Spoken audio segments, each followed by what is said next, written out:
मित्रांनो, वर्गमूळ घनमुळावर बरेचसे प्रश्न विचारले जातात सिम्प्लिफिकेशन पदावलीमध्ये, अप्रोक्सिमेशन मध्ये. वर्गमूळावर आलेले प्रश्न आपण कशा पद्धतीने विचारले जातात ते बघूया. या ठिकाणी बघा 441 चं स्क्वेअर रूट आहे, म्हणजेच याला आपण डायरेक्ट काय म्हणणार तर 21 म्हणणार. ठीक आहे. मल्टिपल बाय, आता हा ब्रॅकेट आहे आणि या ब्रॅकेटची जर वजाबाकी केली पॉइंट नंतर 35 आहे आणि पॉइंट नंतर 35 आहे, म्हणजे त्या ठिकाणी शून्य राहिले, ते आपण लक्षात घेऊ नये. आता 5तून 9 जात नाही म्हणून 15तून 9 गेले, तर या ठिकाणी राहतात किती, 15तून 9 गेले 6 राहिले. हातचं या ठिकाणी दिला, 8तून 7 गेले तर 1 राहिला, 9तून 9 गेला तर 0 राहिले, म्हणून आपण या ठिकाणी फक्त आणि फक्त 16 घेणार आहोत.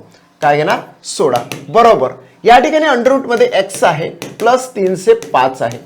आता काय करायचं, याचा गुणाकार करून घेऊ. 16 1 16, 16 2 32 आणि 1 33 होते, म्हणजे या ठिकाणी झाले 336. बरोबर. अंडर रूट मध्ये x प्लस हे 305. आता हे जे 305 आहे ते कट होऊन प्लसची इकडे होतात मायनस, म्हणजे डायरेक्टली आपण इथं मायनसच जर का केले तर याचं व्हॅल्यू येते 31.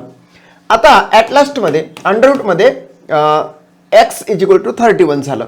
फायनली आपण हे जे अंडर रूटचं चिन्ह आहे इकडे स्क्वेअर होते, म्हणजे 31चा वर्ग होतो, आणि 31चा वर्ग तर मित्रांनो तुमच्या पाठच पाहिजे. 31चा वर्ग होतो तो म्हणजेच 961. सो x बरोबर 961 is the right answer of this question. बघूया राईट आन्सर आहे, चेक करूया. It's a right answer. That's it complete.